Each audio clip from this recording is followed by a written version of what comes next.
നികുതിയായിട്ടും മറ്റു പല രൂപത്തിലേക്ക് കൊടുക്കുന്നുണ്ട്. അപ്പൊ സ്വാഭാവികമായിക്കൊണ്ട് ഇതെല്ലാം കൊടുക്കുന്നതിന് വേണ്ടിയിട്ടാണ്, ഈ ജനങ്ങളുടെ ക്ഷേമ പ്രവർത്തനത്തിന് വേണ്ടി പ്രവർത്തിക്കാൻ വേണ്ടിയിട്ടാണ്. അപ്പോ അങ്ങനെ പ്രവർത്തിക്കേണ്ട കൗൺസില്, അങ്ങനെ നമ്മുടെ തിരുവരങ്ങാടി മുനിസിപ്പാലിറ്റി പ്രവർത്തിക്കുന്നുണ്ടോ എന്നുള്ള പരിശോധനയല്ലേ നമ്മൾ നടത്തേണ്ടത്. അങ്ങനെ പരിശോധന നടത്തുമ്പോ എന്താ ഇവിടെ സംഭവിക്കുന്നതാണ്, ഇവിടെ സംഭവിക്കുന്ന ചില പ്രത്യേക വാർഡുകളിലേക്ക് മാത്രം ഫണ്ട് കൂടുതൽ കൊടുക്കുക.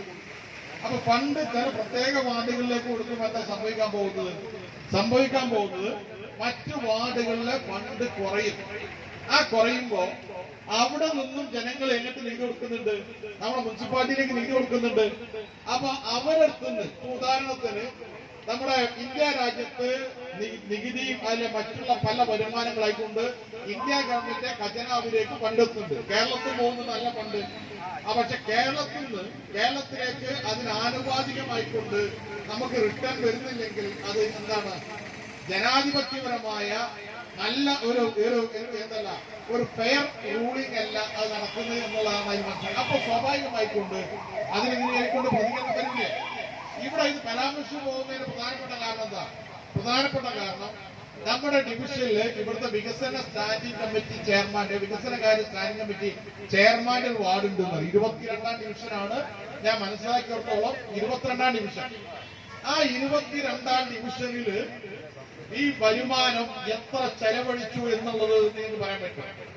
22ാം ഡിവിഷനിലാണ് നമ്മുടെ ഈ പ്രദേശത്തുള്ള മിക്ക വാർഡുകളിലേക്കും വിതരണം ചെയ്യേണ്ട, ആ വാർഡുകളിലെ ജനങ്ങൾക്ക് കിട്ടേണ്ട വികസന പ്രവർത്തനങ്ങൾ ലഭ്യമാക്കാതെ എന്ത് കൊടുക്കുന്നത്, ആ 22ാം ഡിവിഷനിൽ മാത്രം എന്ത് ചെയ്യുന്നത്, ഈ പറഞ്ഞ വികസന പ്രവർത്തനങ്ങൾ അങ്ങനെ കൊടുക്കാൻ പാടില്ല. അങ്ങനെ കൊടുത്തോളൂ, നമുക്ക് പ്രശ്നമില്ല. പക്ഷെ എന്ത് ചെയ്യണം, നികുതി അവിടുന്ന് മാത്രമേ ഇരിക്കാൻ പാടുള്ളൂ. അല്ലെങ്കിൽ ഈ ഇങ്ങോട്ടുള്ള വരുമാനം കണ്ടെത്തുന്നത് ഈ ഡിവിഷനിൽ മാത്രമേ പാടുള്ളൂ എന്നുള്ളതാണ് ഞങ്ങൾ പറയുന്നത്. അങ്ങനെ നിങ്ങൾ 22 വാർഡ് കൊടുത്തോളി. ഇവിടെ എന്താ നിങ്ങൾ എന്താ ചെയ്യുന്നത്, 39 ഡിവിഷനും എന്തുണ്ട്, നിങ്ങൾ നികുതി വരുമാനം ഇവിടെ കണ്ടെത്തുന്നില്ല. അപ്പൊ എന്ത് ചെയ്യണം, നിങ്ങളത് അതിന് ആവശ്യത്തിനനുസരിച്ച് ഇവിടെ എന്ത് ചെയ്യണം, ഇവിടെ ആ വരുമാനം വിതരണം ചെയ്യണം. അത് ഞങ്ങൾ വിതരണം ചെയ്യുന്നില്ല എന്നുള്ളതാണ് ഈ സമരവുമായി ബന്ധപ്പെട്ട ഒന്നാമത്തെ പ്രതിഷേധം. എന്തൊക്കെ ചെയ്യണം, സ്റ്റാൻഡിംഗ് കമ്മിറ്റി ചർച്ച ചെയ്യപ്പെടണം. എന്ന പോലെ തന്നെ വിദ്യാഭ്യാസ മേഖലയിൽ എന്തൊക്കെ ചെയ്യണം, ആ സ്റ്റാൻഡിംഗ് കമ്മിറ്റി ചർച്ച ചെയ്യപ്പെടണം. ധനകാര്യവുമായി ബന്ധപ്പെട്ട സ്റ്റാൻഡിംഗ് കമ്മിറ്റി എന്തൊക്കെയാണ് നമ്മൾ കണ്ടത്, അത് ചർച്ച ചെയ്യപ്പെടണം. എന്നതുപോലെ വിവിധ തരത്തിലേക്കുള്ള വികസന സ്റ്റാൻഡിംഗ് കമ്മിറ്റി എന്തൊക്കെയാണ് വികസന പ്രവർത്തനം നടത്തേണ്ടത്, അത് ചർച്ച ചെയ്യപ്പെടണം. എന്നിട്ടോ അതിന്റെ രേഖ ഇവിടെ കൊടുക്കണം. ആ രേഖ കൊടുത്തുകൊണ്ട് കൗൺസിലിൽ വെക്കണം. ആ കൗൺസിലിൽ വെച്ചുകൊണ്ടത് പാസ്സാക്കി എടുക്കണം. ഗ്രാമസഭകളിൽ നിന്ന് ആളുകളെടുത്തുനിന്ന് അവരുടെ ആവശ്യങ്ങൾ മനസ്സിലാക്കിയെടുക്കണം. ആ ഗ്രാമസഭകൾ എല്ലാം കഴിഞ്ഞതിന് ശേഷം വികസന സെമിനാർ നടക്കണം. ഈ വികസന സെമിനാർ നടന്ന് ഇതെല്ലാം കഴിഞ്ഞതിന് ശേഷമാണ് ഈ രൂപരേഖ എങ്ങോട്ട് കൊടുക്കണം, DPCക്ക്, അതായത് ഡിസ്ട്രിക്ട് പ്ലാനിംഗ് കമ്മിറ്റി കൊടുക്കണം. ആ ഡിസ്ട്രിക്ട് പ്ലാനിംഗ് കമ്മിറ്റി കൊടുത്തിട്ട് അപ്രൂവ് ചെയ്തുകൊണ്ട് അത് നടപ്പിലാക്കണം. അങ്ങനെ നടപ്പിലാക്കുന്നുണ്ടോ? 2025-26 രൂപരേഖ ഈ നിമിഷം വരെ തയ്യാറാക്കില്ല. എന്താ തയ്യാറാക്കേണ്ടത്? മാർച്ച് 31 മുമ്പ് തയ്യാറാക്കേണ്ടേ. ആ മാർച്ച് 31 തയ്യാറായി കൊടുക്കണം. അതിന് 6 മാസം മുമ്പ് എന്ത് വേണം, ഇതിന്റെ ചർച്ചകൾ നടക്കണ്ടേ. അങ്ങനെ 2025-26 ഈ രൂപരേഖ തയ്യാറാക്കുന്നതിന് നിങ്ങളുടെ ഭാഗത്തുനിന്ന് എന്തെങ്കിലും തരത്തിലുള്ള ചർച്ചയോ, അങ്ങനെ ഡിസ്ട്രിക്ട് പ്ലാനിംഗ് കമ്മിറ്റിക്ക് ഇങ്ങനെ രൂപരേഖ തിരൂരങ്ങാടി മുനിസിപ്പാലിറ്റിയില് 2025-26 തീയതി 26 സാമ്പത്തിക വർഷം ഞങ്ങൾ ചെയ്യാൻ പോകുന്ന പ്രവർത്തികൾ, വികസന പ്രവർത്തനങ്ങൾ ഇന്നതാണ് എന്ന് പറഞ്ഞുകൊണ്ട് നിങ്ങൾ രൂപരേഖ അവിടെ കൊടുത്തിട്ടുണ്ടോ? അവിടുന്ന് അപ്രൂവൽ വാങ്ങിച്ചിട്ടുണ്ടോ? ഈ നിമിഷം വരെ അത് ചെയ്തിട്ടില്ല. അപ്പൊ നിങ്ങൾക്ക് എന്താ പണി? ഇവിടെ ഭരണം, എന്റെ അഭിപ്രായത്തില്, ഞാൻ എന്റെ വ്യക്തിപരമായിക്കൊണ്ട് ഞാൻ വലിയ ഇഷ്ടപ്പെടുന്ന, ഞങ്ങൾ തമ്മിൽ വലിയ സൗഹൃദമുള്ള നമ്മുടെ ചെയർമാന്റെ മുഹമ്മദ് കുട്ടിയാക്കാട് ദയവ് ചെയ്ത് ഇനി നിങ്ങൾ ആ സീറ്റിൽ വന്ന് ഇരിക്കരുത് എന്നുള്ളതാണ് ഈ സാന്ദർഭികമായിക്കൊണ്ട് എനിക്ക് പറയാനുള്ള കാരണമുണ്ട്. കാരണം എന്താ, അദ്ദേഹം ഭരിക്കുന്നില്ല. ആരവിടെ ഭരിക്കുന്നത്? ഇവിടെ ഭരിക്കാൻ ചുമതലപ്പെടുത്തിയത്, ജനങ്ങൾ ചുമതലപ്പെടുത്തിയത് ആരെയാണെന്ന് അറിയുക, ഈ ചെയർമാനെയും കൗൺസിലർമാരെയും ബാക്കി 38 കൗൺസിലർമാരെയാണ്. പക്ഷെ എന്ത് ചെയ്യുന്നില്ല, ഈ പറയുന്ന ചെയർമാൻ ഇവിടെ ഭരിക്കുന്നില്ല. ആരാ ഭരിക്കുന്നത്? ഇവിടെ മുമ്പ് ഇവിടെ ഭാരവാഹിത്വത്തിലുണ്ടായിരുന്ന ഒരു മുൻ വൈസ് എന്നാണ് അയാൾ അറിയപ്പെടുക. വൈസ് എന്ന് പറയുന്ന ആളാണ് ഇപ്പോഴും നിങ്ങൾക്ക് പോയാൽ അയാൾക്ക് രാവിലെ എണീറ്റ് ഈ പ്രാഥമിക കൃത്യങ്ങളൊക്കെ ചെയ്തു കഴിഞ്ഞാൽ അയാൾ നേരെ വരും എന്നിട്ട് മുനിസിപ്പാലിറ്റിക്ക്. അയാളെ ഏതെങ്കിലും ഡിവിഷൻ തെരഞ്ഞെടുത്തിട്ടുണ്ടോ? ഒരു ഡിവിഷനും തെരഞ്ഞെടുത്തിട്ടില്ല. പിന്നെ എന്ത് അധികാരമുള്ളത്? ഇപ്പോ ഡീലിമിറ്റേഷൻ നടന്നു. ഡീലിമിറ്റേഷനിലെ ഇവിടെ സെക്രട്ടറി അടക്കം അയാളെ ഈ സെക്രട്ടറി അടക്കം നിയന്ത്രിക്കുന്നത് ആരാണ്? ഞാൻ ഈ പറയുന്ന വൈസാണ് എന്നുള്ളതാണ് നമ്മുടെ ജനാധിപത്യത്തിന് ഈ പറഞ്ഞ പഞ്ചായത്ത് രാജ് ആക്ടിന്റെ പിന്നെ എന്ത് വേണ്ടിയിട്ടാണോ ഇത് നടപ്പിലാക്കിയത് അതിന്റെ അടിസ്ഥാന തത്വങ്ങൾക്ക് എതിരായിക്കൊണ്ടുള്ള കാര്യമാണ് ഇവിടെ നടക്കുന്നത്. അതുകൊണ്ടാണ് ഞാൻ പറഞ്ഞത്, ബഹുമാനപ്പെട്ട ചെയർമാൻ എന്ത് ചെയ്യണം? നാളെ മുതൽ നമ്മുടെ തിരൂരങ്ങാടി മുനിസിപ്പാലിറ്റിയിലേക്ക് വരരുത്. ആ കസേര ഈ ഞാൻ പരാമർശിച്ച ഈ വ്യക്തിക്ക് വിട്ടുകൊടുക്കണം എന്ന് പറഞ്ഞത് അതുകൊണ്ടാണ്. ഒരു വാർഡ് വളരെ കൃത്യമായിക്കൊണ്ട് ആർക്ക് കൊടുത്തിട്ടുണ്ട്? ബിജെപിക്ക് ജയിച്ചു വരാൻ പാകത്തില് ആ വാർഡ് നീക്കം ചെയ്തിട്ടില്ല, ആ വാർഡ് മുറിച്ചു കൊടുത്തിട്ടില്ലേ? ഇത് എന്താണ് വരാൻ പോകുന്നത് എന്നുള്ളത് നമ്മൾ വളരെ എന്ത് ചെയ്യണം? ഈ കൃത്യമായിക്കൊണ്ട് പരിശോധന നടത്തണം. എന്താണ് ഈ വരാൻ പോകുന്നത്? ബിജെപിക്ക് ഒരു സീറ്റ് കിട്ടുന്ന രൂപത്തിലേക്ക് ഡീലിമിറ്റേഷന്റെ പിന്നിൽ പ്രവർത്തിച്ച കറുത്ത കരങ്ങൾ എന്ന് പറയുന്നത് ഞാൻ ഈ പറഞ്ഞ വ്യക്തിയാണ്. വീണ്ടും പാലാത്ത് റോഡ് എന്ന് പറയുന്ന റോഡിന് വേണ്ടി ഇവിടെ എന്ത് ചെയ്യാണ്? ഇവിടെ എസ്റ്റിമേറ്റ് തയ്യാറാക്കി അതിന് സാങ്ഷൻ മേടിച്ചു, എന്തുകൂടെ ചെയ്ത് കരാറുകാരനെ ഏൽപ്പിച്ചു. കരാറുകാരൻ മെച്ചലടിച്ചു. നല്ല കാലത്തിന് മഴ പെയ്തു എന്നുള്ള ഒറ്റ കാരണം കൊണ്ട് ആ കരാറുകാരൻ രക്ഷപ്പെട്ടു. അല്ലെങ്കിലോ കരാറുകാരന് ട്രഷറിയിൽ പൈസ കിട്ടില്ല. കാരണം എന്താ? പ്രൊജക്ട് നമ്പർ 353 അവിടെ ട്രഷറിയിൽ നിന്ന് ഓൾറെഡി പൈസ പാസ്സായിട്ടുണ്ട്. അപ്പൊ ഒരേ പ്രൊജക്ട് നമ്പറിന് വീണ്ടും പൈസ കിട്ടൂല. ഒന്നുകിൽ ആ കരാറുകാരന് ആര് കൊടുക്കേണ്ടി വരും? ഇവിടുത്തെ എഞ്ചിനീയർ കൊടുക്കേണ്ടി വരും. നല്ല കാലത്തിന് അത് അപ്പൊ ആരുടെ പണിയാണ്? ആ കൗൺസിലുടെയും ഞാൻ നേരത്തെ പറഞ്ഞ് ഇവിടെ ഒരു സമാന്തര ഭരണം നടത്തുന്ന പറഞ്ഞുകൂടാ, ഏകപക്ഷീയമായിക്കൊണ്ട് കൗൺസിലിന് പുറത്തേക്ക് നടത്തുന്ന ഒരു ഭരണമുണ്ട്. ആ ഭരണം നടത്തുന്ന ആളുടെയും ആ കൗൺസിലുടെയും ഒത്താശയുടെ ഭാഗമായിക്കൊണ്ടാണ് ചെയ്ത വർക്കിന് ഫണ്ട് വാങ്ങിച്ച കോൺട്രാക്ടർക്ക് ഫണ്ട് കിട്ടിയ വർക്കിന് അതേ പേരിൽ വീണ്ടും വർക്കിന് വേണ്ടിയിട്ട് പണം ഇവിടെ ഇത് നീക്കിവെച്ചു എന്നുള്ളതാണ് അതുമായി ബന്ധപ്പെട്ട് പറയാനുള്ളത്. ചില സ്വകാര്യ വ്യക്തികള് ആ റോഡിലേക്ക് മതില് കെട്ടി ഇതുവരെ ഒഴിപ്പിക്കുന്നതിനോ അതെല്ലാം തന്നെ ട്രസ്പാസ് അതിക്രമിച്ച് ഇവിടെ മുനിസിപ്പാലിറ്റിയുടെ അധീനതയിലുള്ള സ്ഥലത്തേക്ക് അവർ കടന്നു കയറിയിട്ടുണ്ടെങ്കിൽ അത് തിരിച്ചെടുക്കുന്നതിന് എന്തെങ്കിലും നിലപാട് നിങ്ങൾ എടുത്തിട്ടുണ്ടോ? ഒരു നിലപാട് എടുത്തിട്ടില്ല. ഇപ്പോഴും അവിടെ എന്താണ്? ആ മതിലടക്കടക്ക നമ്മുടെ പ്രിയപ്പെട്ട നമ്മുടെ കരിമ്പിലെ സുഹൃത്തിന്റെ ഇമ്രാൻ വിവരാവകാശം കൊടുത്തു. നമ്മുടെ CPM-ന്റെ അവിടുത്തെ നേതാവ് കമറു പരാതി കൊടുത്തു. വിവരാവകാശം കൊടുത്തപ്പോൾ പറഞ്ഞെന്താ? ചോദ്യം വ്യക്തമല്ല. നീ എങ്ങോട്ടാ ചോദ്യം വ്യക്തമാക്കേണ്ടത്? എങ്ങനെ വ്യക്തമാക്കേണ്ടത്? ചോദ്യം വ്യക്തമല്ല എന്ന് നിങ്ങൾ മറുപടി തരണമെങ്കിൽ നിങ്ങളുടെ കുറിക്ക് കൊള്ളുന്ന ചോദ്യങ്ങളാണ് ആ വിവരാവകാശത്തിലുള്ളത് എന്നുള്ളത് കൊണ്ടാണ് നിങ്ങൾ മറുപടി കൊടുക്കാൻ നിങ്ങളെ കൊണ്ട് സാധിക്കാത്തത്. അതല്ല അതിന്റെ സ്ഥിതി. അവിടെ ഇപ്പോഴും കിടക്കാം. മറ്റൊരു വിഷയം ഇപ്പൊ അടുത്ത ദിവസം മൊത്തത്തിൽ വന്നിട്ടുണ്ട്. എല്ലാ രേഖകളും ഉണ്ടാവുന്നത് ജനസർട്ടിഫിക്കറ്റുമായി ബന്ധപ്പെട്ട ഒരാൾ ജനിച്ചു എന്നുള്ളതിന്റെ ഏറ്റവും വലിയ തെളിവ് നൽകേണ്ടത് ബർത്ത് സർട്ടിഫിക്കറ്റ്, ജനന സർട്ടിഫിക്കറ്റ്. ആ ജനന സർട്ടിഫിക്കറ്റിന്റെ സ്ഥിതി എന്താ? ഞങ്ങളുടെ ഒരു ബ്രാഞ്ച് സെക്രട്ടറിയുടെ കരിമ്പില് ഈ സമരത്തിലുണ്ടാവും. ആ ബ്രാഞ്ച് സെക്രട്ടറിയുടെ കുട്ടിയുടെ ജനന സർട്ടിഫിക്കറ്റ് ഒന്ന് നോക്കിയപ്പോ ആ കുട്ടിയുടെ പേരല്ല വേറൊരു പേര്. അപ്പൊ എന്താ ഞങ്ങൾ അന്വേഷിച്ച് നോക്കിയപ്പോ സ്ഥിതി എന്താ? 2016-17 വ്യാജമായിക്കൊണ്ട് ഇവിടെ ജനന സർട്ടിഫിക്കറ്റ് ഉണ്ടാക്കിയ ഒരു കേന്ദ്രമായിക്കൊണ്ട് എന്തായാലും നിയമപരമായ രൂപത്തിലേക്ക് ഞങ്ങൾ അതിന്റെ പിന്നിൽ പോകാൻ തീരുമാനിച്ചിട്ടുണ്ട്. പിന്നെ ഉടനെ തന്നെ ചാടി വീഴും. കാരണം എന്താ? അതിന് കുറച്ച് കൂടുതൽ പൈസ കിട്ടുന്നതാണ്. നല്ല എസ്റ്റിമേറ്റ് ഉണ്ടാക്കുക, അതിന് നല്ല കമ്മീഷൻ അടിച്ച് മനസ്സിലാക്കുന്നുള്ളൂ. നമ്മൾ എന്ത് ചെയ്യണം? നമ്മൾ പ്രതികരിക്കണം. ആ പ്രതികരിക്കേണ്ടത് ഈ രൂപത്തിൽ മാത്രം പോരാ. എങ്ങനെ വേണം? നമ്മൾ ഈ 40 വരാൻ പോകുന്ന 40 നിമിഷങ്ങൾ ജനങ്ങളെ കാണണം. ജനങ്ങളെ കണ്ട് അവിടെ പ്രശ്നങ്ങൾ ചോദിച്ചറിയണം. ആ പ്രശ്നങ്ങൾ ചോദിച്ചറിഞ്ഞുകൊണ്ട് അവർക്ക് പരിഹാരം കണ്ടെത്തുന്നതിന് ഈ പറഞ്ഞ രൂപത്തിലേക്ക് ഒരു തിരൂരങ്ങാടി നഗരസഭയുടെ ഭരണപരമായ കെടുകാര്യസ്ഥതക്കെതിരെ തിരൂരങ്ങാടിയിൽ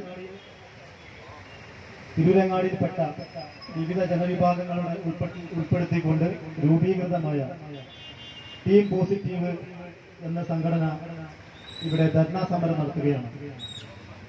ഈ സമരവുമായി ബന്ധപ്പെട്ട് നമ്മൾ ഉന്നയിച്ചുകൊണ്ടിരിക്കുന്ന ഒരുപാട് വിഷയങ്ങൾ, ഈ വിഷയങ്ങളെ സംബന്ധിച്ച് നേരത്തെ സംസാരിച്ച പലരും ഇവിടെ വ്യക്തമാക്കുകയുണ്ടായി.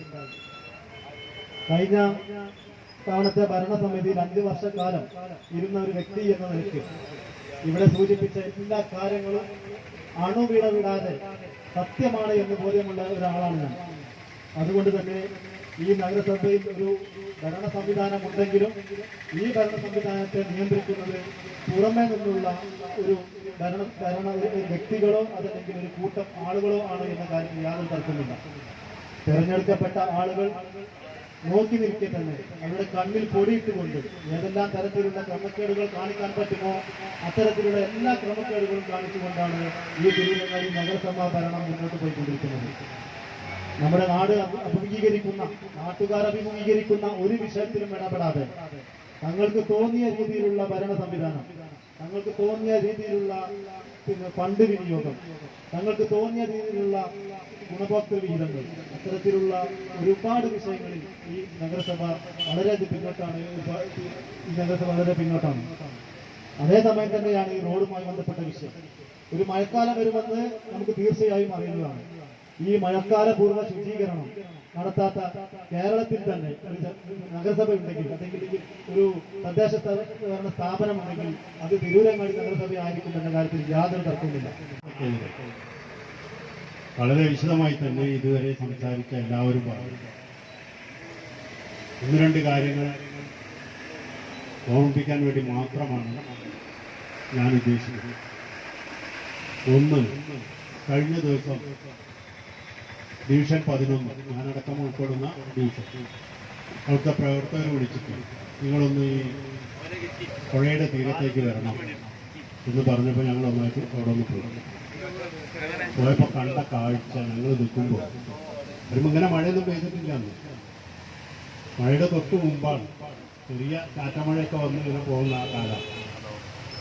ഞങ്ങളെ മുന്നിൽ തന്നെ 2 സൈഡിൽ നിന്നും മണ്ണൊന്നായിട്ട് ഇടിഞ്ഞിടിഞ്ഞ് വീഴാണ് നല്ല ശബ്ദത്തിൽ ഈ ഇതിലേക്ക്. അതിനിടയ്ക്കാണ് ആ ഇടിഞ്ഞു വന്ന് വീണതിന് ശേഷം ഒരു തെങ്ങ്, നല്ല കായ്ഫലമുള്ള തെങ്ങ് നേരെ പാരലായിട്ട് റോഡ് മുറിച്ച് കടന്നുകൊണ്ടാണ് വീണത്. അപ്പൊ ഞങ്ങൾ ഒന്നും കൂടി തീരത്തേക്ക് ഒന്ന് നീങ്ങി. അവിടുത്തെ സ്ഥിതി എന്താണ്? 2 വീട്ടുകാർ ശരിക്കും പറയുകയാണെങ്കിൽ ജീവൻ പോകുന്നു ഭയന്നുകൊണ്ടാണ് അവിടെ. ഏത് നിമിഷവും ആ 2 വീടും ഇടിഞ്ഞു വീഴും. ആ രീതിയിലാണ് നിൽക്കുന്നത്. എന്നിട്ട് ഒരാളാണ് ഒരു വീട്ടിൽ നിൽക്കുന്നത്, ബാക്കിയുള്ളവരൊക്കെ മറ്റു കുടുംബ വീടുകളിലേക്ക് പറഞ്ഞയച്ചു. ഈ സ്ഥിതി ആലോചിച്ചു. ഇതിന്റെ ആ സമയത്ത് ഞങ്ങൾ അവിടെ എത്തി എന്നറിഞ്ഞതിന്റെ ഫലമാണെന്ന് തോന്നുന്നു മുസ്ലിം ലീഗിന്റെ ഒരു നേതാവും ആ സമയത്ത് അവിടെ എത്തിപ്പെട്ടു. പക്ഷേ ഭരിക്കുന്ന പാർട്ടിയുടെ നേതാവ് വന്നിട്ടും, അതായത് ഇവിടുത്തെ മുനിസിപ്പാലിറ്റി ഭരിക്കുന്ന നേതാവ് വന്നിട്ടും ഇതുവരെ ഒരനക്കവും അതിന് ശേഷം അവിടെ ഉണ്ടായിട്ടില്ല. അതായത് ഞങ്ങളും വന്നു, മറ്റൊരു വന്നെന്ന് പറഞ്ഞപ്പോൾ ഞങ്ങൾ വന്നു എന്ന് പറഞ്ഞു കേൾക്കാൻ വേണ്ടി മാത്രം ഒരു സന്ദർശനം, അതാണ് അവിടെ നടന്നത്. ഇപ്പോഴും ആ സൈഡ് മുഴുവൻ ഇടിഞ്ഞുകൊണ്ടിരിക്കുകയാണ്, പുഴയുടെ സൈഡ് മുഴുവൻ. ആ 2 വീട്ടുകാർ എപ്പോഴാണ് ആ വീട് പോവുക എന്നുള്ളതിലാണ് നിൽക്കുന്നത്. വളരെ ദുർഘടം നിൽക്ക ഒരു സ്ഥിതിയാണ് അവിടെ. ഞങ്ങളത് അപ്പം തന്നെ ഇവിടെയൊക്കെ പറയുകയും ചെയ്തു. പിറ്റേ ദിവസം ഞാൻ കൗൺസിലറെ കണ്ടപ്പോൾ കൗൺസിലറോട് പറഞ്ഞു, ഹബീബ സിറ്റി, അങ്ങനെയൊക്കെ ആയിട്ടും ഇപ്പോഴും ഒരനക്കവും അവിടെ മുനിസിപ്പാലിറ്റിയുടെ ഭാഗത്ത് ഉണ്ടായിട്ടുണ്ട്. എല്ലാ വാർഡുകളിലും റോഡുകൾ വളരെയധികം മോശമായ രീതിയിലാണ്. എനിക്കൊരു അനുഭവം ഉള്ളത് 35-ാം വാർഡിൽ ഒരു തേവരകുളം എന്ന സ്ഥലത്ത് പകുതി കുറ്റി പൊളിഞ്ഞു പോയതിന് ശേഷം 10 മാസത്തോളം എടുത്തു അത് നിർമ്മിക്കാൻ. അതിനുള്ള ഫണ്ട് വരെ 10 മാസത്തെ നിരന്തരം മുനിസിപ്പാലിറ്റിയിൽ കയറി ഇറങ്ങിയതിനു ശേഷമാണ് ആ റോഡ് ശരിയാക്കിയത്. അതുപോലെ ഈ മുനിസിപ്പാലിറ്റിയിൽ ഡ്രെയിനേജ് സംവിധാനമേ തീരെയില്ല. ഈ ഡ്രെയിനേജ് സംവിധാനം ഇല്ലാത്തത് കൊണ്ട് എല്ലാ വീടുകളിലേക്കും കഴിഞ്ഞ പ്രാവശ്യം നിങ്ങൾക്കറിയാം, സോഷ്യൽ മീഡിയയിൽ വന്നതാണ്. എന്റെ വീട്ടിൽ വെള്ളം കയറി, ഈ അടുക്കുചാലിലെ വെള്ളമാണ് കയറിയത്. അതിനുള്ള ഒരു സംവിധാനവും തിരങ്ങാടി നഗരസഭ ചെയ്തിട്ടില്ല. ഈ ടീം പോസിറ്റീവ് വളരെയധികം ശക്തമായി ഈ സമരങ്ങളുമായി മുന്നോട്ട് വരണം എന്ന് പറഞ്ഞുകൊണ്ട് എല്ലാവിധ അഭിവാദ്യങ്ങളും അർപ്പിച്ചുകൊള്ളുന്നു. കൂടാതെ ഈ അടുത്ത കാലത്ത് ഇതുവരെ ഇല്ലാത്തൊരു റെയ്ഡ് നടന്നു ഹോട്ടലുകളിൽ. ഇതുവരെ ഇല്ലാത്തൊരു റെയ്ഡ്. അപ്പോ ഒരു പ്രമാദമായ ഒരു ഹോട്ടൽ ഉടമയുടേതാണ് എന്നാണ് പിന്നെ അന്വേഷിച്ചപ്പോൾ മനസ്സിലായത്. അയാളുടെ കൈകളാണ് അതിന് പിന്നിലുള്ളത്. എന്നിട്ട് വന്നിട്ട് എന്തൊക്കെയാണ് അവരോട് പറയുന്നത്? എന്തെങ്കിലും ഉണ്ടെങ്കിൽ എഴുതിയിട്ട് ഇത് ചെയ്താൽ പോരെ, ആക്ഷൻ എടുത്താൽ പോരെ. അതിന് പകരം തട്ടിക്കയറലും അതും ഇതൊക്കെയാണ് നടന്നത്. അപ്പോ മനസ്സിലായി ഇതിന്റെ പിന്നിൽ ഇവര് മാത്രമല്ല വേറെ താപ്പാനുകളുണ്ട് എന്നുള്ളത് മനസ്സിലായി. ഇങ്ങനെ ഉദ്യോഗസ്ഥരോട് ഒറ്റ കാര്യം പറയാനുള്ളൂ, നിങ്ങൾ ഉദ്യോഗസ്ഥർ എന്നുള്ള നിലയ്ക്ക് നിങ്ങളുടെ ഡ്യൂട്ടി നിങ്ങൾ ചെയ്യണം. പക്ഷെ മറ്റുള്ളവരുടെ വാക്ക് കേട്ട് വന്ന് ചാടിയാൽ ചെന്ന് ചാടുന്നത് വലിയ പൊണ്ടുകളിലേക്കായിരിക്കും എന്നൊരു ഇത് പറയണം. ശ്രദ്ധിച്ചോളണം. പോവുകയാണെങ്കിൽ എല്ലായിടത്തും പോകും. അതില്ലേ, അതായത് രസം. അന്നന്നത്തെ അതിനു വേണ്ടി വല്ലതും വെച്ച് കെട്ടിണ്ടാക്കുന്ന ഈ ചായക്കടകളൊക്കെ ഉണ്ടല്ലോ, അവരോടൊക്കെയാണ് തട്ടിക്കയറുന്നത്. അവരോടാണ് കൂടുതൽ നിയമം. വലിയ വലിയ ഹോട്ടലുകളിലൊന്നും വലിയ നിയമമില്ല, വാതകവും അല്ല. ഇത് മാറ്റിയെടുക്കുന്നതിനുമാണ്. അവരുടെ കുടുംബം പോറ്റാൻ മതി, അന്നന്നത്തെ ഇതിനനുസരിച്ചിട്ട് ചെയ്യണം. നിയമം പാലിക്കേണ്ടെന്ന് ഞങ്ങൾ പറയുന്നത്. പക്ഷേ കുറച്ചൊന്ന് മനുഷ്യത്വപരമായിട്ട് പെരുമാറും. എല്ലാവരോടും ഒരേ രീതിയിലുള്ള ഒരു ഇതുമാവണം, സമീപനവും ആവണം. ഇത്ര മാത്രം പറഞ്ഞുകൊണ്ട് ഈ ധർണാ സമരത്തിന് എല്ലാവിധ അഭിവാദ്യങ്ങളും അർപ്പിച്ചുകൊണ്ട് നന്ദി.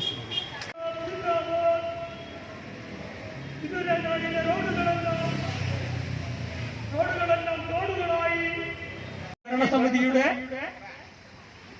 അഴിമതിയിലും സ്വജനപക്ഷപാതത്തിലും കെടുകാര്യസ്ഥതയിലും വീർപ്പുമുട്ടിയ തിരൂരങ്ങാടിയിലെ എല്ലാ വിഭാഗം ജനങ്ങളുടെയും കക്ഷി രാഷ്ട്രീയത്തിന് അതീതമായി മറ്റ് എല്ലാ ചിന്താഗതികൾക്കും അതീതമായി ജനാധിപത്യത്തിൽ വിശ്വസിക്കുന്ന, മതനിരപേക്ഷതയിൽ വിശ്വസിക്കുന്ന എല്ലാവരുടെയും കൂട്ടായ്മയായ ടീം പോസിറ്റീവിന്റെ നേതൃത്വത്തിൽ തിരൂരങ്ങാടി നഗരസഭയ്ക്ക് മുന്നിൽ നടക്കുന്ന ധർണയിലാണ് നാം പങ്കെടുത്തുകൊണ്ടിരിക്കുന്നത്. ഈ പരിപാടിയിൽ ആദ്യമായി കൊണ്ട് എല്ലാ ഈ തിരൂരങ്ങാടിയിലെ നഗരസഭയുടെ ദുർഭരണത്തിൽ പ്രതികരിക്കാൻ ഉദ്ദേശിക്കുന്ന അല്ലെങ്കിൽ അതിൽ വീർപ്പുമുട്ടുന്ന എല്ലാ വിഭാഗം ജനങ്ങളെയും ജനാധിപത്യ വിശ്വാസികളെയും ആദ്യമായി കൊണ്ട് ഈ സമരത്തിലേക്ക് സ്വാഗതം ചെയ്യുകയാണ്. മാലിന്യങ്ങൾ സംഭരിക്കുന്നതിൽ വളരെ ഫലപ്രദമായി ഇടപെട്ടുകൊണ്ട് അത് നടപ്പിലാക്കുകയും ആ മാലിന്യങ്ങൾ സംഭരിച്ച മാലിന്യം റോഡ് സൈഡിൽ വെച്ച് ആ റോഡ് സൈഡിൽ നിന്ന് ദിവസങ്ങളോളം കഴിഞ്ഞതിന് ശേഷം അതാണ് ഇവിടുന്ന് കളക്ട് ചെയ്ത് കൊണ്ടുപോയി ആ കളക്ട് ചെയ്ത് കൊണ്ടുപോകുന്ന മാലിന്യ സംസ്കരണ പ്ലാന്റിൽ സംസ്കരിക്കുന്നതിന് വേണ്ടിയാണ് നമ്മൾ ഇവിടുന്ന് കൊടുക്കുന്നത്.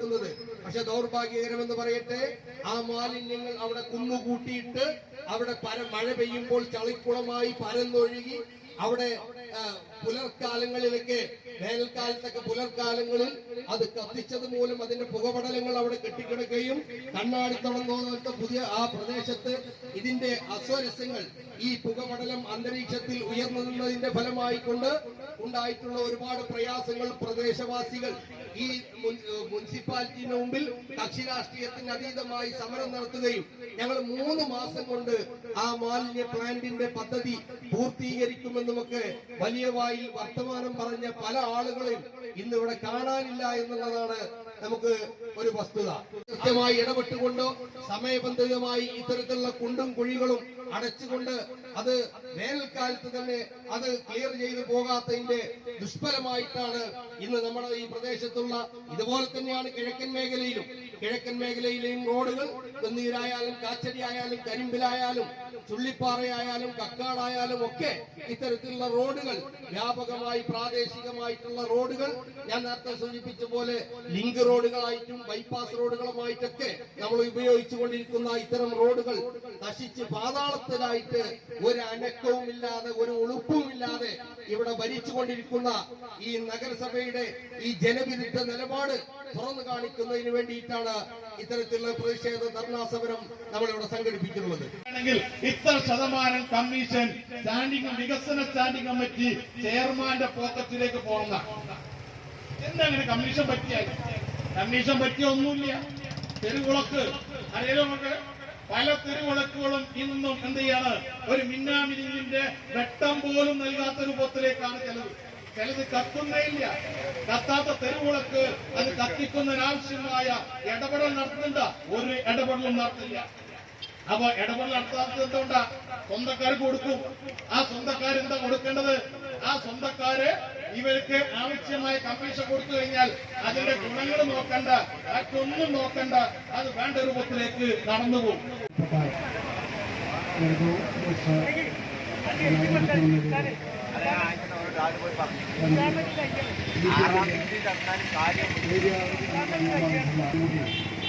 ഈ സമരത്തിൽ ഔദ്യോഗികമായി ഉദ്ഘാടനം നിർവഹിച്ചുകൊണ്ടുതന്നെ ഇവിടെ പറയാനുള്ള ഏകദേശം വളരെ വ്യക്തമായുള്ള കാര്യങ്ങൾ പറഞ്ഞിട്ടുണ്ട്.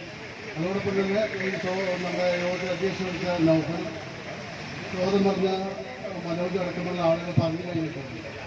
ഇവിടെ വന്ന് നമ്മൾ നിന്നാൽ തന്നെ നമുക്ക് ഉറപ്പാണ് നമുക്ക് വരാനുള്ള കാര്യങ്ങൾ വളരെ ഭംഗിയായിട്ട് ഇന്ന് തൊട്ട് തുടങ്ങി എന്നുള്ള കാര്യം നമുക്ക് ഉറപ്പാണ്. അതാണ് ഈ മുനിസിപ്പാലിറ്റിയുടെ ഒരു പ്രത്യേകത. ആരാണോ എതിർക്കുന്നത് ആ എതിർക്കുന്ന ആളുകൾക്ക് കൊടുക്കാനുള്ള പ്രോത്സാഹനമാനങ്ങൾ ഈ സമരത്തിൽ പങ്കെടുത്ത അഭിവാദ്യം അർപ്പിച്ച അന്ന് മുതൽ കിട്ടുമെന്നുള്ള കാര്യത്തിൽ യാതൊരു സംശയമില്ല. കാരണം അത് നമ്മൾ ഏറ്റുവാങ്ങാൻ തയ്യാറായിക്കൊണ്ട് തന്നെയാണ് ഇതിന് മുന്നിൽ വന്ന് നിൽക്കുന്നത് എന്നുള്ളതാണ്. കാരണം നമ്മളൊക്കെ തൊഴിലെടുത്ത് ജീവിക്കുന്ന ആളുകളാണ്. അപ്പോൾ അതുമായി ബന്ധപ്പെട്ടുള്ള കാര്യങ്ങളൊക്കെ തുടങ്ങുന്നുള്ള കാര്യം ഉറപ്പാണ്. നമ്മളെ ഒരു കാര്യം മാത്രം പരിശോധിച്ചാൽ മതി. ഞാൻ പറഞ്ഞിട്ട് കാണിക്കുന്നില്ല. നമ്മുടെ റോഡ്, ഈ റോഡ് ഇന്ത്യയിൽ മാത്രമല്ല ലോകത്തെ എവിടെ നിന്ന് എടുത്തു നോക്കിയാലും റോഡ് കൊടുക്കുന്ന ടൈമിൽ ആ കോൺട്രാക്റ്റുമായിട്ട് ഒരു കരാറുണ്ടാവും. ആ കരാറിൽ ആ റോഡിന്റെ ഈ ഒരു ഗ്യാരണ്ടി, ആ റോഡിന് ഒരു ഗ്യാരണ്ടി കൂടി പ്രതിപാദിച്ചിട്ടുണ്ട്. അത് പ്രതിപാദിക്കാതെ ആർക്കും റോഡിന് കരാർ കൊടുക്കാൻ കഴിയില്ല, റോഡ് കരാർ എടുക്കാനും കഴിയില്ല. പക്ഷേ തിരുവനങ്ങാടി മുനിസിപ്പാലിറ്റിയിലെ ഒരു റോഡ് ഒരു കൗൺസിൽ വന്നു കഴിഞ്ഞ് ഒരു റോഡിന്റെ നിർമ്മാണ പ്രവൃത്തി തുടങ്ങി അവൻ അവസാനിക്കുന്നതിന് മുന്നേ ഒരു 4 വട്ടം ആ റോഡ് പൊളിഞ്ഞിട്ടുണ്ടാവും. അപ്പൊ എത്രയാണ് ഈ റോഡിന്റെ ഗ്യാരണ്ടി നിങ്ങൾ പരിശോധിച്ച് നോക്കി. ഓരോ മെമ്പർമാർക്കും നമ്മുടെ മെമ്പർമാരെ മാറ്റിയെടുത്ത് കഴിഞ്ഞാൽ അലിയൊക്കെ നന്നായിട്ട് അറിയുന്ന, അലിയുടെ ഒക്കെ കുടുംബത്തിലേക്ക് നന്നായിട്ട് അറിയുന്നതാണ്. അത്തരം ആളുകളെ മാറ്റി നിർത്തി കഴിഞ്ഞാല് ഓരോ റോഡിന്റെ പണി നടക്കുമ്പോഴും ചെയർമാന്, ആരോഗ്യ പൊതുമരാമത്ത് സ്റ്റാൻഡിംഗ് കമ്മിറ്റി ചെയർമാന്, വാർഡ് കൗൺസിലർക്ക്, അതുപോലെ തന്നെ സെക്രട്ടറിക്ക്, ഈ എഞ്ചിൻ വിഭാഗം എന്ന വിഭാഗം അതൊരു വലിയ കൊള്ളസംഖ്യതാണ്. അതിനടക്കമുള്ള സാമ്പത്തികത്തിന്റെ നൂലാമലകൾ കൊടുത്താൽ മാത്രമേ എന്ത് നടക്കുള്ളൂ, റോഡിന്റെ പണി നടക്കുള്ളൂ. അപ്പൊ ഇവരെന്ത് വലിക്കും? ഒന്നൂക്കിൽ കോൺട്രാക്ട് എടുത്താണ് സിമെന്റ് വലിക്കും, ഡാറാണ് നടത്തുകയാണെങ്കിൽ ഡാറ് വലിക്കും. അപ്പൊ ഈ വലിക്കുമ്പോ റോഡ് എന്താവും? റോഡിന്റെ പ്രവർത്തനങ്ങള് മുന്നോട്ട് പോകില്ല. ഇങ്ങനെ ഓരോ വാർഡുകളും 35 വാർഡെടുത്താൽ മതി. അത്രയും നമുക്ക് എടുക്കേണ്ട ആവശ്യമുള്ളൂ. ആ 35 വാർഡിൽ ഇതേമാതിരി പണികൾ നടന്നിട്ടുണ്ടെങ്കിൽ എല്ലാ റോഡും പൊളിഞ്ഞിട്ടുണ്ടാവും. അതിനർത്ഥം എന്താ? കൊടുക്കേണ്ട ടൈമിൽ സമയത്ത് കൊടുത്തിട്ടുണ്ട്, കിട്ടേണ്ട ടൈമിൽ വാങ്ങിയിട്ടുണ്ട്. ഇവരൊക്കെ ഭയങ്കര മതവിശ്വാസികളാണ്. ഇടതുപക്ഷക്കാർക്ക് മതവിശ്വാസം ഇല്ലാത്തതാണ്. അപ്പൊ ഇവരൊക്കെ നമ്മള് നിലമ്പൂർ ഇലക്ഷനിൽ പോലും വിശ്വാസികളെ ഒരു കൂട്ടായ്മയാണ്. ആ വിശ്വാസികളായ ആളുകൾക്ക് ഹലാലല്ലാത്ത പൈസ എങ്ങനെ കീശയിലാക്കാൻ കഴിയാം? എങ്ങനെ കുട്ടികൾക്ക് തിന്നാൻ കൊടുക്കാൻ കഴിയാം? എങ്ങനെയാണ് ജീവിത മാർഗത്തിന് ഉപയോഗിക്കാൻ പറ്റുക? ഞാൻ പറയുന്നത് ഇവർ കല്യാണത്തിന് വന്ന് വല്ല പോക്കറ്റും വാർഡിലുള്ള ആർക്കും തന്നിട്ടുണ്ട് നിങ്ങൾ പഠിച്ചോളി. കാരണം നിങ്ങളുടെ ജീവിതം നശിച്ചോടുകൂടി. കാരണം ഒരു ഈ ഹലാലല്ലാത്ത കളിയാണ് 1000 രൂപ പോക്കറ്റിട്ട്. അങ്ങനെ ഈ 35 കൗൺസിലർമാർ ഇനി നിങ്ങൾ ജയിപ്പിക്കാൻ ശ്രമിക്കേണ്ട മുന്നേ നിങ്ങൾ ചെയ്യേണ്ട പരിപാടി എന്താ? ഇനി നടക്കാൻ പോകുന്ന എവിടെയെങ്കിലും റോഡിന്റെ പണി നടക്കുന്നുണ്ടെങ്കിൽ നിങ്ങൾ തടയണം. ഈ പോസിറ്റീവ് മാത്രമല്ല, നല്ലതായ ചിന്തിക്കുന്ന ലീഗുകാരും കോൺഗ്രസ്സുകാരൊക്കെ ഉണ്ട്. ആ ലീഗുകാരും കോൺഗ്രസ്സുകാരൊക്കെ ഇത് തടുക്കണം, ഈ റോഡ് തടുക്കണം. റോഡിന്റെ പ്രവർത്തനം തടുത്തിട്ട് നിങ്ങൾ പറയണം എന്താ വെച്ചാൽ ഇതിന്റെ മെറ്റീരിയൽസ് ഏതൊക്കെ രീതിയിലാണ് കൂട്ടണതെന്ന് നിങ്ങൾ ചോദിച്ച് മനസ്സിലാക്കണം. ചോദിച്ച് മനസ്സിലാക്കുമ്പോൾ ആ രീതിയിലല്ല കൂട്ടണമെന്നുണ്ടെങ്കിൽ നിങ്ങൾ തടയണം, ആ റോഡ് തടയണം. അങ്ങനെ ഒരു റോഡ് തുടങ്ങിയാൽ മാത്രമേ ഈ തിരുവനങ്ങാടിയിലുള്ള മറ്റു റോഡുകളും ഗതാഗത യോഗ്യമാകുള്ളൂ. ഗതാഗത യോഗ്യം മാത്രമല്ല, ഞാനൊക്കെ നടന്നു പോകുന്ന ആളാണ്. കരുമ്പത്തങ്ങാടി കൂടെ നടന്നു പോകാൻ പറ്റാത്ത ഒരു സാഹചര്യം ഉണ്ടായിരുന്നു. വാട്ടർ അതോറിറ്റിക്ക് വേണ്ടിയിട്ട് കീറിയിട്ട് ഞാനത് താലൂക്ക് സഭയുടെ താലൂക്കിനെ ഗ്രൂപ്പിലിട്ടിട്ട് അതിൽ ഒരുപാട് ഉദ്യോഗസ്ഥന്മാരും തഹസിൽദാരടക്കമുള്ള ഒരുപാട് ആളുകളുള്ള ഒരാൾ പോലും മറുപടി പറഞ്ഞില്ല. ഞാനെന്താ ഇതിന്റെ ഒക്കെ പച്ചിപ്പ് അങ്ങോട്ട് മോളിന്ന് താഴെ വരെ കിടക്കേണ്ട സംഗതി. ഇത് മാറണമെങ്കിൽ ഒരു ബ്യൂറോക്രസിയുടെ ചിട്ടവട്ടങ്ങൾ നിർത്തിക്കൊണ്ട് നമ്മൾ അവരെ ഭരിക്കാൻ തയ്യാറാണ്. ഒരു പ്രമുഖ UDF നേതാവ് എല്ലാ സ്ഥലത്തും എന്നോട് പറയും അവരെ പൊട്ടിക്കണം. ഞാൻ പറയുന്നു പൊട്ടിക്കേണ്ട ആദ്യം ഇവിടെയാണ്. മുനിസിപ്പാലിറ്റിയിലുള്ളവരെ പൊട്ടിച്ചാലാണ് എന്തിനാ കാര്യങ്ങൾ ഭംഗിയായിട്ട് വൃത്തിയായിട്ട് നടക്കുക. ഇത് ഞാൻ നേരത്തെ പറഞ്ഞില്ല. ഇത് ഞാൻ പറഞ്ഞാൽ ഇന്നെ കടേന്റെ വന്നിട്ട് എല്ലാ ഭാഗവും രേഖകളും പരിശോധിക്കാൻ ഒരു ചിലപ്പോൾ നമുക്ക് ഉറപ്പാ. ഇതാണ് ഈ കാര്യങ്ങൾ പറയാൻ കൊടുത്ത ആളുകൾ പഠിക്കുന്നത്. റോഡ് തടുക്കുമ്പോൾ ആളുകൾ ആ റോഡിൽ വർക്കോടെ നിൽക്കും.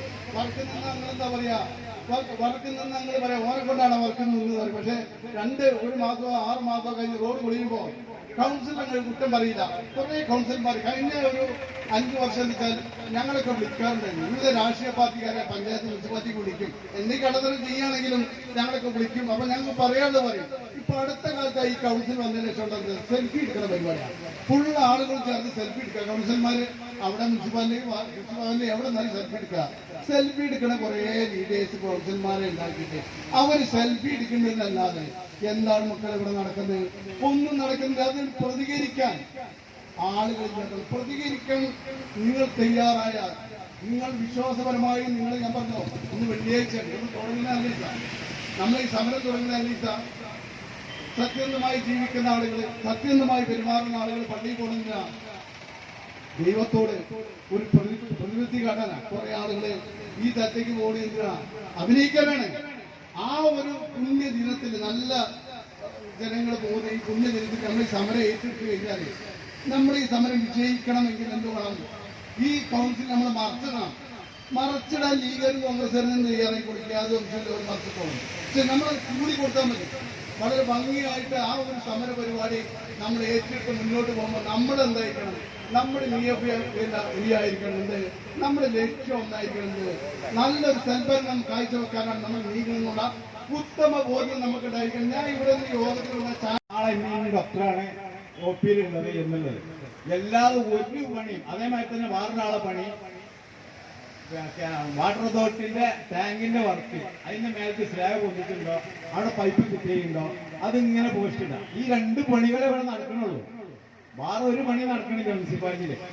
നിങ്ങൾ അങ്ങനെ നടത്തിയിരിക്കുന്നത് നിങ്ങൾക്ക് ബോധ്യമുണ്ടെങ്കിൽ ജനങ്ങളെ മുന്നിൽ നിങ്ങൾക്ക് ഞങ്ങൾ ഈ 4 കൊല്ലം കൊണ്ട് അല്ലെങ്കിൽ 4 കൊല്ലം കൊണ്ട് പുതിയതായിട്ട് ഇനി പദ്ധതി തിരുവനങ്ങാടി നഗരസഭയിൽ കൊടുന്നു എന്ന് ജനങ്ങളെ മുമ്പിൽ സമർത്ഥിക്കാൻ നിങ്ങൾക്ക് ധൈര്യം ഉണ്ടാവും. ഞാൻ വെല്ലുവിളിക്കുകയാണ് ഇവിടുത്തെ ഭരണസമിതിയെ. ഒരു സംഗതി പുതുതായിട്ട് ഇനി പദ്ധതി തിരുവനങ്ങാടി നഗരസഭയിൽ ഞങ്ങൾ കൊടുന്നു. ഈ സമഗ്ര കുടിവെള്ള പദ്ധതി, അമൃത് കുടിവെള്ളം, ഇതൊക്കെ ഗവൺമെന്റിന്റെ പദ്ധതിയാണ്. ഈ പദ്ധതിയുടെ നടത്തിപ്പുകാര്, ഈ വർക്കിന്റെ കസ്റ്റോഡിയൻ ഇത് നഗരസഭയാണ്. ഇപ്പൊ നമ്മൾ കണ്ട് പ്രാദേശിക റോഡുകളുടെ കാര്യം പോട്ടെ, അത് കട്ട പോകാതിരിക്കും എടുക്കുകയാണ്. ഇപ്പൊ നമ്മൾ ചെമ്മാട്ടങ്ങാടിയിൽ ഈ റോഡിന്റെ അവസ്ഥ PWD റോഡാണെങ്കിലും കൂടിയിട്ട് വാട്ടർ അതോറിറ്റിന്റെ പൈപ്പ് ലൈൻ പുനഃസ്ഥാപിക്കുന്നതിന്റെ ഭാഗമായിട്ടാണ് ഈ റോഡ് പൊളിഞ്ഞിട്ടുള്ളത്. ഈ വർക്കിന്റെ ഉത്തരവാദി, ഈ വർക്കിന്റെ നടത്തിപ്പുകാർ ഭരണസഭ തിരുവനങ്ങാടി നഗരസഭയാണ്. ഈ തിരുവനങ്ങാടി നഗരസഭ ഇത് മറ്റുള്ള വർക്കിന്റെ മായിട്ടുള്ള ഒരു വർക്കല്ല. മറ്റുള്ള വർക്ക് പറഞ്ഞാൽ നമ്മളെ റോഡിന്റെ വർക്ക്, പാലത്തിന്റെ വർക്ക്, അങ്ങനത്തെ വർക്കുകളൊക്കെ വർക്ക് കഴിഞ്ഞ് ബില്ല് ട്രഷറിയിൽ സബ്മിറ്റ് ചെയ്താലാണ് ഫണ്ട് പാസ്സാകുള്ളൂ. എന്നാൽ ഈ വർക്കിന് അങ്ങനെയല്ല. ഈ വർക്കിന് ഓൾറെഡി ഫണ്ട് പാസ്സായ വർക്കാണ്. പണി നടത്തുന്നതിനനുസരിച്ച് പൈസ കിട്ടും. ഈ പൈസ കിട്ടുന്ന ഇപ്പൊ തന്നെ നല്ലൊരു സംഖ്യ ഈ കരാറുകാരൻ വാങ്ങിപ്പോയിട്ടുണ്ട്. എന്നിട്ട് ഈ വർക്ക് മന്ദഗതിയിലായിക്കൊണ്ട് ഈ മെയിൻ റോഡ് ഇച്ചയ്ക്ക് പൊട്ടിപ്പൊളിഞ്ഞ് എത്രയാ ജനങ്ങളാണ് അപകടത്തിൽപ്പെടുന്നത്. കാല് മുറിഞ്ഞ് കൈ മുറിഞ്ഞ് വീടുകളിൽ കിടക്കുന്ന നിരവധി ആളുകളുണ്ട്. ഇവരൊക്കെ പ്രശ്നങ്ങൾ, ഈ പ്രശ്നങ്ങളൊക്കെ ഉണ്ടായിട്ടും ഈ ഒരു ഇത് പരിഹരിക്കാതെ കണ്ണുമടച്ച് ഇരിക്കുന്ന ആളുകളെ മനസ്സിലാക്കണം. ഈ പാവപ്പെട്ട ജനങ്ങൾ അപകടത്തിൽപ്പെടുമ്പോഴൊക്കെ ഒരു കുടുംബമാണ് അനാഥമാകുന്നത്. ഇതിന്റെ നടത്തിപ്പ് ഇത് ശരിക്കും യാഥാർത്ഥ്യമാകാൻ മുനിസിപ്പാലിറ്റി മുൻകൈയെടുത്ത് ഇറങ്ങിയ ഈ റോഡ് യാഥാർത്ഥ്യമാവും. ഈ റോഡിന്റെ പ്രശ്നങ്ങൾ തീരും. ഇതൊന്നും ഓരോ മുന്നിൽ ഒരു പ്രശ്നങ്ങളെ അല്ല, സാധാരണക്കാരുടെ പ്രശ്നങ്ങൾ. അപ്പൊ അങ്ങനത്തെ പ്രശ്നങ്ങളൊക്കെ ഏറ്റെടുത്ത് ജനങ്ങൾക്ക് വേണ്ടി ജനങ്ങളെ കൂടെ നിന്നുകൊണ്ട് പ്രവർത്തിക്കുന്ന ഈ ടീം പോസിറ്റീവിന് എല്ലാവിധ അഭിവാദ്യങ്ങളും നടന്നുകൊണ്ട് ഈ വൈകിയ വേള നീട്ടിക്കൊണ്ടു പോകുന്നില്ല. എല്ലാവർക്കും അഭിവാദ്യങ്ങൾ അർപ്പിച്ചുകൊണ്ട് നിൽക്കുന്നു. ടീം പോസിറ്റീവ് സിന്ദാബാദ്, ടീം പോസിറ്റീവ് സിന്ദാബാദ്, ധർണാ സമരം സിന്ദാബാദ്, ധർണാ സമരം സിന്ദാബാദ്. നാട്ടുകാരെ നിങ്ങളറിഞ്ഞു, നാട്ടുകാരെ നിങ്ങളറിഞ്ഞു. തിരയങ്ങാടിലെ റോഡുകളെല്ലാം തോടുകളായി, റോഡുകളെല്ലാം തോടുകളായി. മാലിന്യങ്ങൾ പരന്നൊഴുകി. അനക്കമില്ല നഗരസഭ, അഴിമതി മാത്രം നടത്തുന്നു. ഇൻകുലാബ് സിന്ദാബാദ്, ടീം പോസിറ്റീവ് സിന്ദാബാദ്, ഇൻകുലാബ് സിന്ദാബാദ്. റോഡുകളെല്ലാം തോടുകളായി. ഇൻകുലാബ് സിന്ദാബാദ്. മാലിന്യങ്ങൾ കെട്ടിക്കിടന്ന് റോഡുകളെല്ലാം തോടുകളായി. നാണം കെട്ട നഗരസഭ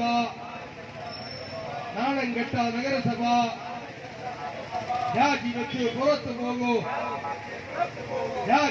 പുറത്തു പോകൂ. കോടതി കിട്ടിയ തിരുവങ്ങാടി ജനങ്ങളുടെ